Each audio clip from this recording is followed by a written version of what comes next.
I am an INTJ on the internet. My name is Hope, and today I am continuing my look at Socionics. I'm doing a little bit of cross-checking, cross-referencing in various socionic tests, and I'm looking at the relationship between socionic types and the Myers-Briggs type indicator code to see what the differences are and the similarities, and is it really an equivalency? Not really, from what I've seen in the descriptions of the types, but I would want to determine what is that aspect that differentiates the sort of focus or view that each system is taking. Can I define that? Let's take a look. This is called sociotype.com. In general, the extended socionics test is designed to determine your sociotype, comprised of 2 sets of questions, total about 40 questions. Answer all honestly. In thinking about your answers, it is helpful not only to consider how you view yourself, but how others view you. True. It is okay to skip a few questions you don't understand. We're not doing that. We're not skipping questions. At least answer 75%. Okay, let's go. We have a slider situation. We're sliding between 2 different ideas. I am attuned to people, relationships, and emotions. I am attuned to logic, knowledge, and empirical data. Yeah, easy to answer. I easily identify objects or concepts that are tangible or concrete. Sure. I easily identify objects, concepts that are intangible or abstract. I would say I'm more on the abstract side of things. But I can identify tangible or concrete objects as well. I consider the impact of a decision on others' well-being. I do. I consider the logical correctness or efficiency of a decision. I do that more. I like to do both, but I would say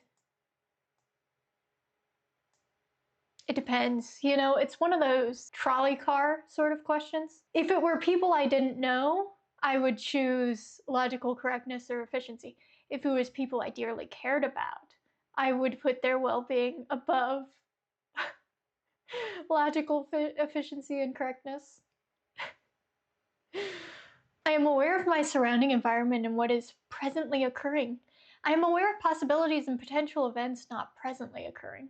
I'd say more on this side, but maybe more towards the middle. The slider is so hard, y'all. If you ever take a test with sliders, prepare yourself. It's hard to get the degrees correct. You know, it's like, what is the vibe here? Like, what is the slidey vibe? I struggle understanding others' feelings and empathizing with them. I struggle understanding logical reasoning. Probably more on this side. I have trouble remembering and or focusing on tangible details in objects. I have trouble understanding abstract or intangible concepts. So remembering or focusing on tangible details. Because my mind is so holistic. It's looking at the pattern, it's looking at the whole, it's not looking at specific instances of details, so it really gets lost. I have trouble dealing with others on a personal level. I have trouble dealing with others on an impersonal level. You know, I kind of want to be right down the middle on this one, but probably more towards the personal level, because I don't know, I'm really respectful of other people's like individuality and their expression as an individual person. So that leads me to be a bit more cautious and conscientious in my approach. I am often unaware of what is going on around me. I am often unaware of hidden associations or connections. Again, I'm probably more towards this side, but I'm not super oblivious. Maybe people would disagree with me. Do others? Based on other people's opinion, I'll slide it more towards that way. People think I'm not paying attention even when I am, and then they're a little bit surprised that I was paying attention to something. So it's more of an issue of other people not being able to track my attention. I view the world using systems, structures, classifications. I view the world through my interpersonal relationships as well as those of others. Probably more towards system structures and classifications. I view the world using empirical data, function, and productivity. Yes, that's extroverted thinking. I view the world through my emotional state as well as others' emotional state. That could be FI, like my own emotional state, but other emotional states would be more like extroverted feeling. Definitely more on the TE side. Even if I have an emotional state, that's not the lens through which I view the world per se. I view the world as a malleable environment I can easily affect change in. Easily? I mean, that's a little. I view the world as a starting point for generating other unrealized possibilities. I'm more towards that side. I know it's extroverted intuition, but whenever you compare intuition to the sensory, I'm going to side with intuition, even if it is extroverted intuition that is being described. I think that's just true. I view the world through the colors, textures, sounds, compositions, tastes within it. I view the world as a starting point for determining, conceptualizing trends, patterns, or imagery. I can do both of these things, and actually I do like to safely indulge in this, right? Because it's like sort of an idealized version, like wishful thinking. Like I want to be in a safe place to have this sort of like just really an indulgent experience of the world, but I need to be secure before I can do so. So it's, trends, patterns, or imagery. This is more of how I approach the world, I think. I use general principles and rules when making decisions or reaching conclusions. I use a system of morality, right or wrong, just or unjust, when making decisions or reaching conclusions. I'm more towards this side. My personal morality is based within making decisions that operates more towards provable principles and logic. I follow my heart when making decisions or reaching conclusions. Your heart is an organ that pumps blood. I follow factual, objective information when making decisions or reaching conclusions. Symbolically, I know the heart is a stand-in for basically emotions. It's not what I want my heart to do. It's all in the brain. It all takes place in the brain. I follow factual, objective information when making decisions or reaching conclusions, yes. I jump to many conclusions without necessarily caring to realize any of them. That's extroverted intuition. I focus on realizing my conclusions and generally succeed in these realizations. I love that. Succeed in these realizations. Yes. I prefer to live in the past and future. Live in the past and future. I prefer to live in the present. What is my preference? I exist in the present. That's just the truth. I am looking at advancing the present towards the future. So that's a tough question. Go slightly more that way. Slightly. I care about productivity, function, efficiency, affecting change, building engineering, business, and or acquiring power. Acquiring power.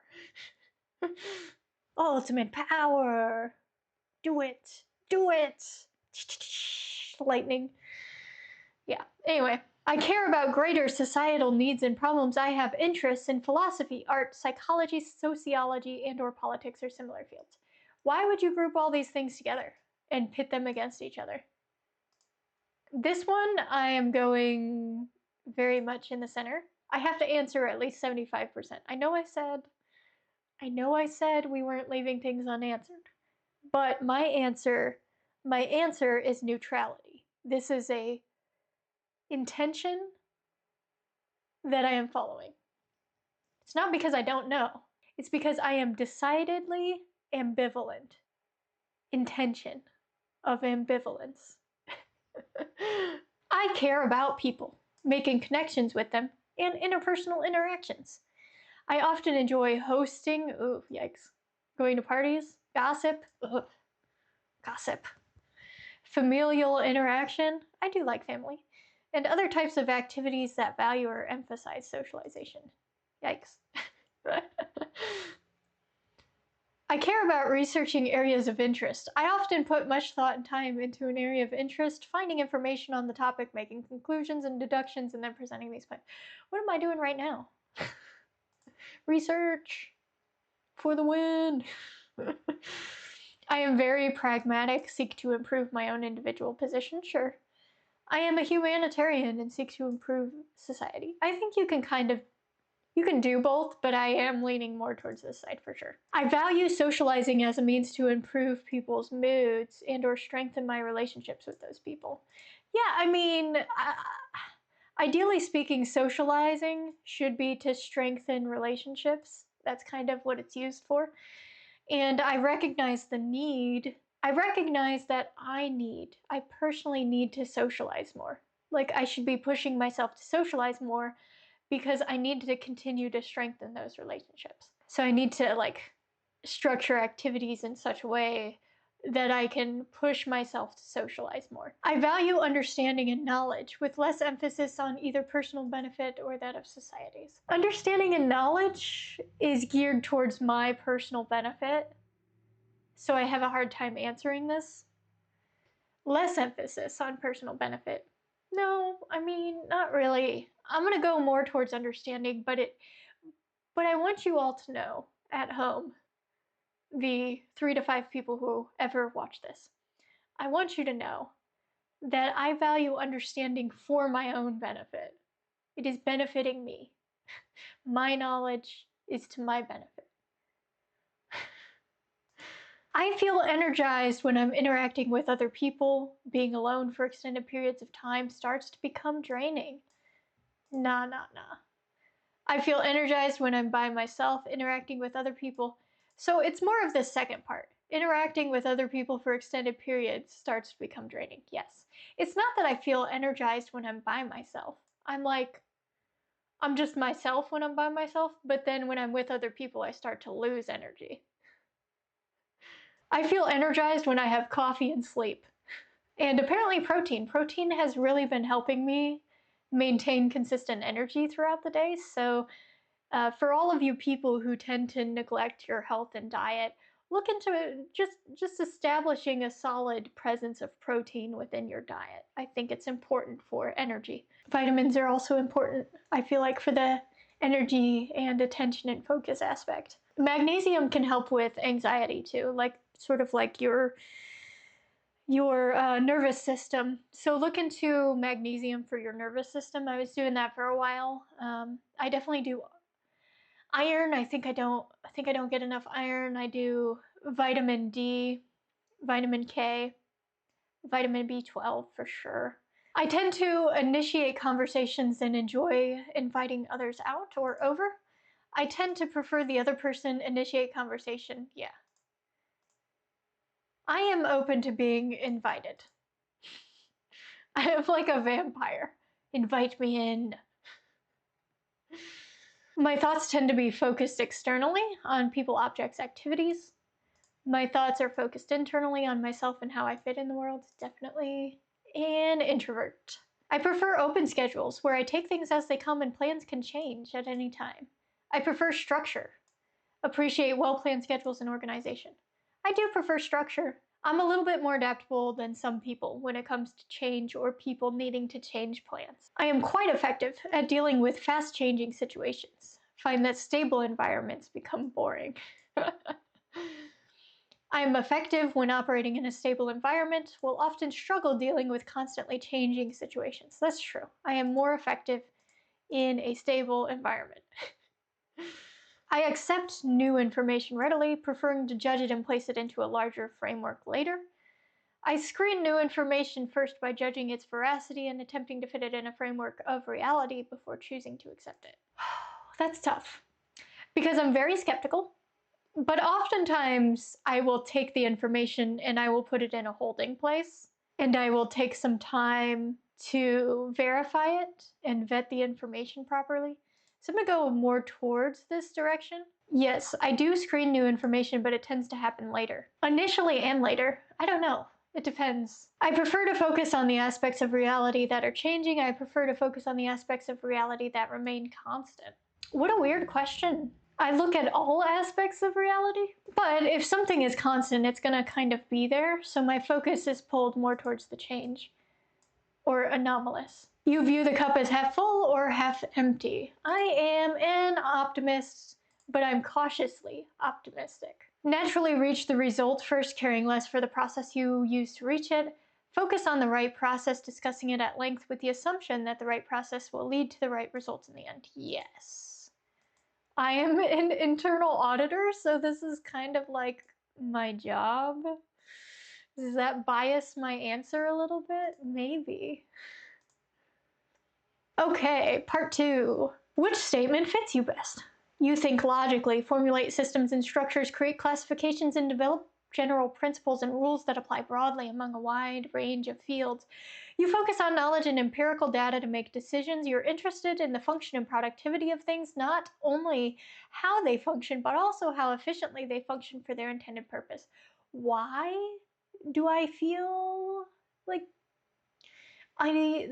both of these things are true for me? You can't ask me this. I do the systems and structures, and then I care about empirical data and efficiency. I care about classifications. I apply them broadly to a wide range of fields. But then I look at the efficiency and how they function for intended purposes. Intentional ambivalence. Today, we are looking at intentional ambivalence. Okay, that's just going to stay there in the middle. You understand how events and processes evolve and change over time. You have a vivid imagination that allows you to see the past, present, and future. This often allows you to find patterns and trends can help you to predict the future and where things are headed. NI, baby! Yeah. Woo! Cheering! You are able to generate and examine multiple possibilities. You have little difficulty understanding the big picture as well as determining the main point that someone or something is making. I can do that too. I like this more.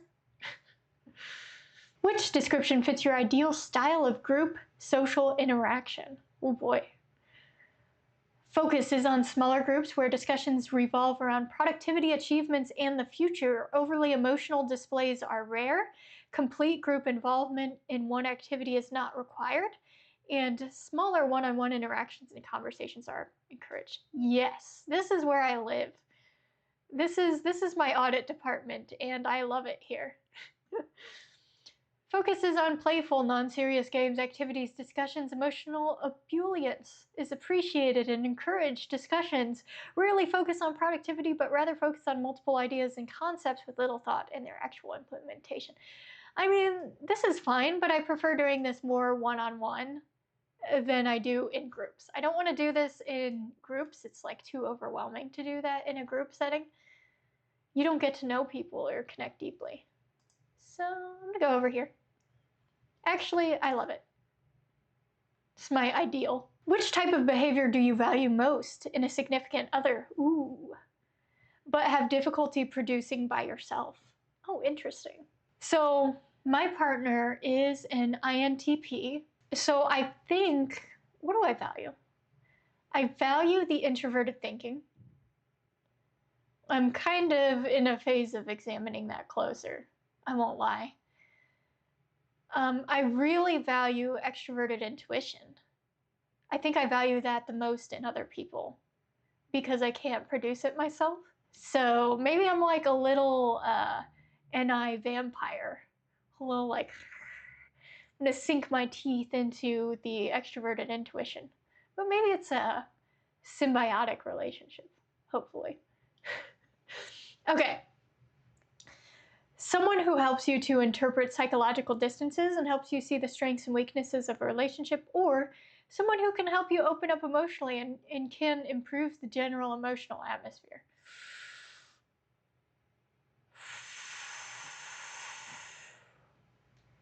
Yeah, my partner does neither of these things as an INTP, so that's kind of funny. Let's see. If I were looking for an FJ, if I were to get into a relationship, okay, hypothetically speaking, with an FJ, I've had a friendship with ENFJ and INFJ, and they're wonderful people. I feel like I can see and interpret psychological distances and the strengths of weaknesses of relationships. I'm pretty good at, if I set my mind to it, I think I can pick that out. So I think it's more I would need this. I need someone to help me with this. Someone needs to help me with the extroverted feeling. Okay. So again, which type of behavior do you value most in a significant other but have difficulty producing by yourself? Someone who encourages and motivates you to succeed and accomplish your goals and aspirations. This is something I provide in the relationship. I am always going to encourage and try to motivate someone to succeed and push themselves towards their aspirations. That's me. That's my job. That's what I do. Someone who helps make you comfortable and can provide positive sensory stimuli. This actually is what I look for, yes. And so I do. I struggle with the sensory. So actually, my INTP partner, his blindness to the extroverted sensing is actually very helpful to me. So I don't mind his poor aesthetic taste. That's fine. That doesn't. He can do his own thing. It's fine. What I do appreciate is that when it has snowed a foot, and he has gone out and gotten the getting emotional. What I do appreciate is he has gone out and he has gotten the ice melt, and he has prepared to shovel the driveway. And then he, whenever it does snow, he goes and follows up on that. And whenever I feel very uncomfortable driving because of ice, he will offer to drive.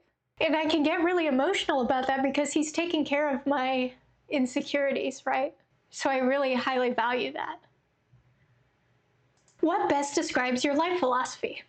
Having fun in a lighthearted atmosphere, enjoy life, and don't take it too seriously. That does sound nice. Focus on achieving goals in one's individuality, visions becoming reality with planning and hard work. That's my life philosophy. I am wanting to do this more, and I need people to help me. But I think it's always going to be more towards individuality and achieving goals. That's just planning and hard work. That's just going to be more of the life philosophy. I really appreciate this, though. Which statement fits you best? I enjoy coming up with all kinds of ideas and possibilities, some more plausible and others more fantastical. I see 1,000 different ways in which the world could be changed, but I have little interest in actually seeing these possibilities realized. This is a little unfair to extroverted intuition because I know a lot of extroverted intuition individuals who have this issue where they see 1,000 different possibilities, but they are very interested in making something become a reality. And if they put in enough hard work and effort, they are able to do that, to produce that within reality. And they do kind of match that and do accomplish some really great things. So NETE, great combination. The SI, if they're able to pull up their SI, amazing. NETI, like ENTPs are some of the most freaking, they get some stuff done, and it's really admirable. I'm admiring my shadow self. Yeah, okay. Maybe I should scale it back and not give ENTPs too much credit. I think about the past and the future and try to understand where things are heading and what trends are occurring. I understand how things work, what is effective and what is ineffective, and I won't hesitate to help realize the former and discard the latter. Yes. Yes. It's NI. What best describes a weakness of yours that you may be trying to improve, but generally avoid dealing with? Yes, good question. I often have trouble following directions and rules or performing tasks for someone when the reasoning behind them has not been made clear to me. Interesting. Or, I often neglect to notice many details of my surrounding environment, such as being oblivious to aesthetic design of a room or forgetting where I place my keys. These trivial details are of relatively little importance to me. Yeah, neglecting many details, I think. But I care about aesthetics. Oh, I am working to improve that. Aesthetics are super important for the functionality of something. But yeah, this definitely describes me better. Okay, what's a weakness I'm trying to improve? Let's go. Let's get into it. I have trouble understanding the reasons behind small talk. Why am I so called out right now? I have trouble understanding the reasons behind small talk and social etiquette. I often struggle to understand psychological distance and relationships in general. Now, the second part I don't struggle with.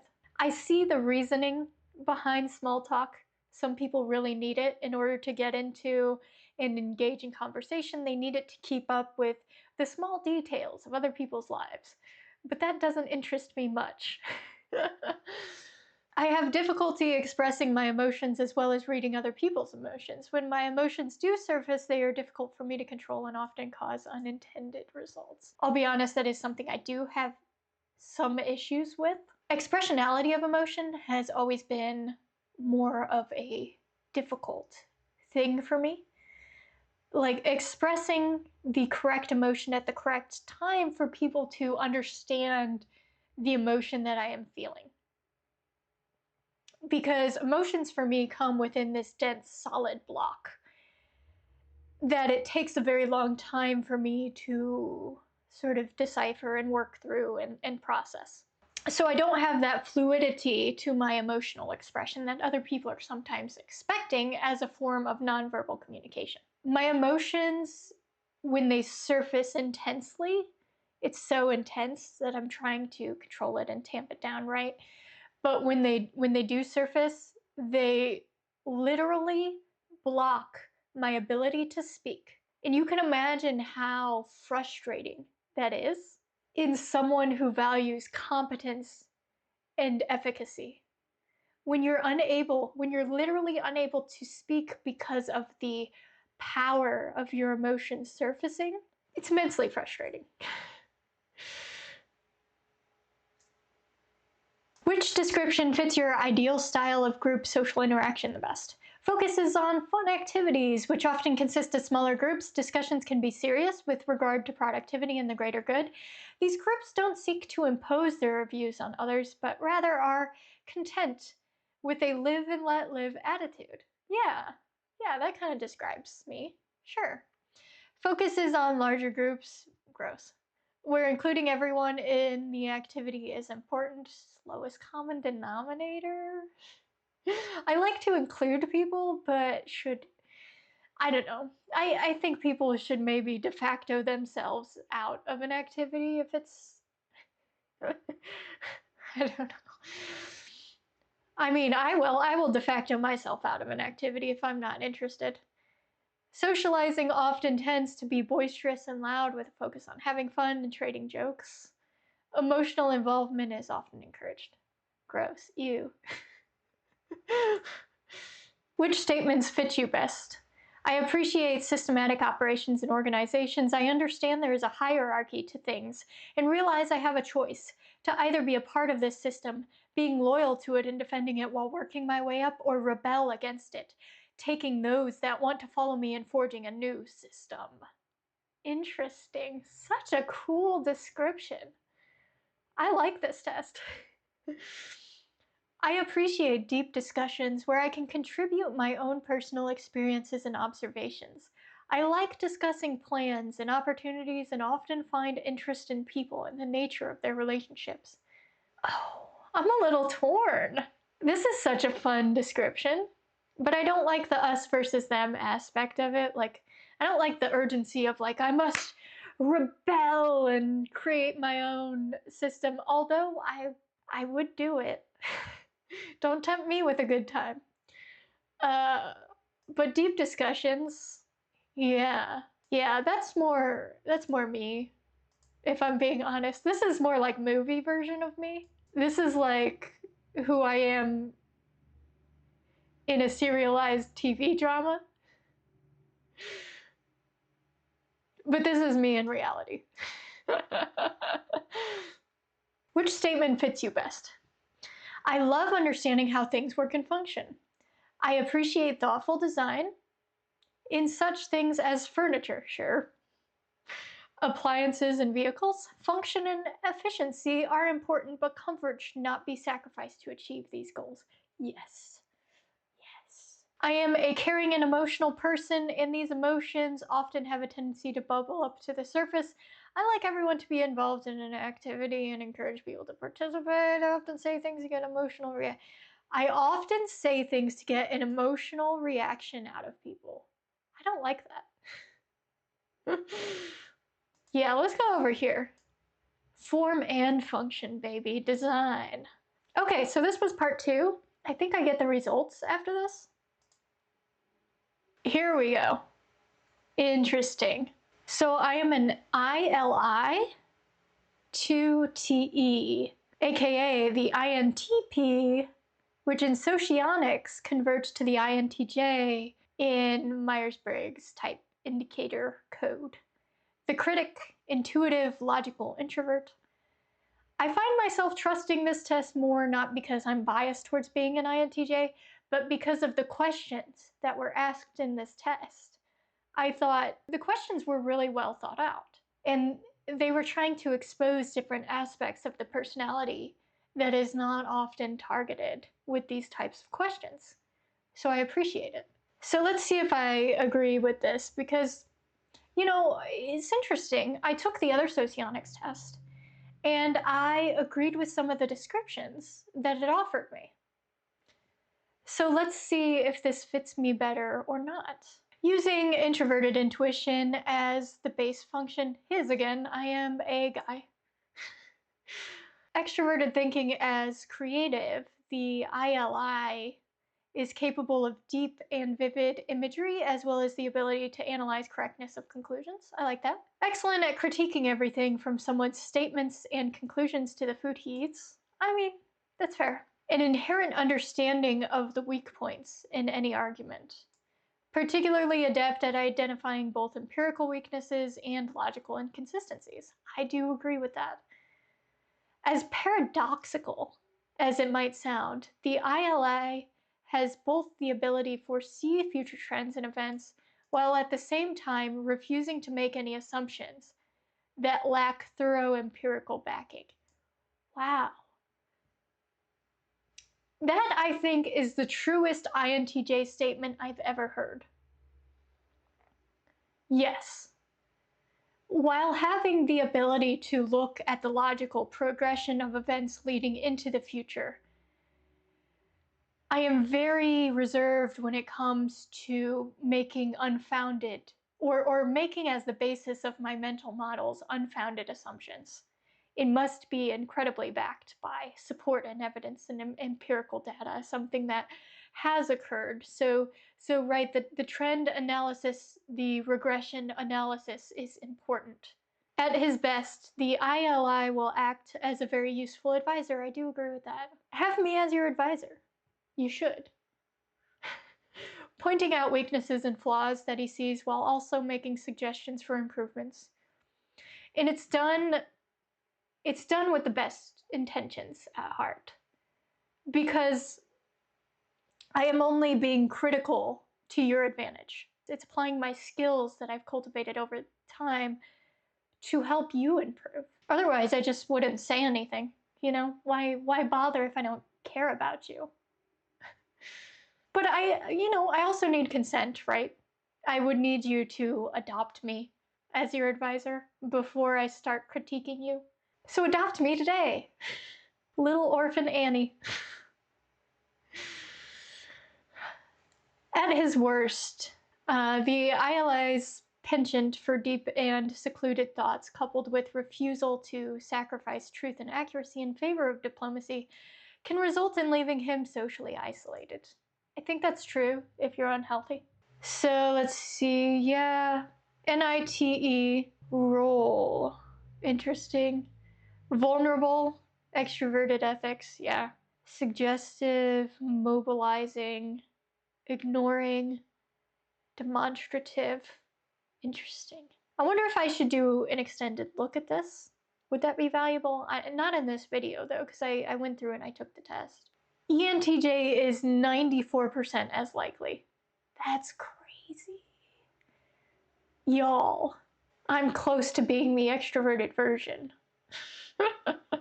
My TE is so powerful. I'm not an ENTJ. I don't have the same problems that an ENTJ has. Let's see.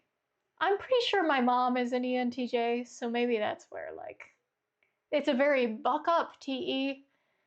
buck up or you're a fuck up. I think my dad's my dad's an INTJ for sure.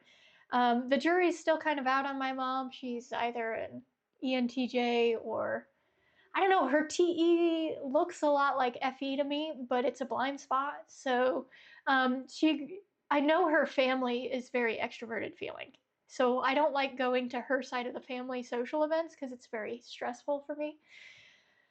Um, so I know she was raised in a very extroverted feeling environment, but actually the extroverted feelers in that side of the family tend to, while they're very loving, they actually tend to tease her for how pragmatic she is, which within that context makes me think that she is an extroverted thinker because she's being slightly othered by extroverted feeling, which is really interesting. Okay, we'll leave it there for the test today. I like this test a lot better than the other Victor Galenko test that I took previously. So this is the one that I prefer. Uh, I thought it asked questions better, and I didn't mind the sliders. I don't know if that was effective or helped. I think mostly the types of questions that were asked actually helped, and I liked how this specific test gets into explaining the roles of each of the functions. I think they do a lot better job of it here in the Socionics test than they do in a lot of the free online MBTI tests. Anyway, that's it for today. As always, have a wonderful day wherever that day may find you, even if it finds you in the Gamma Quadra.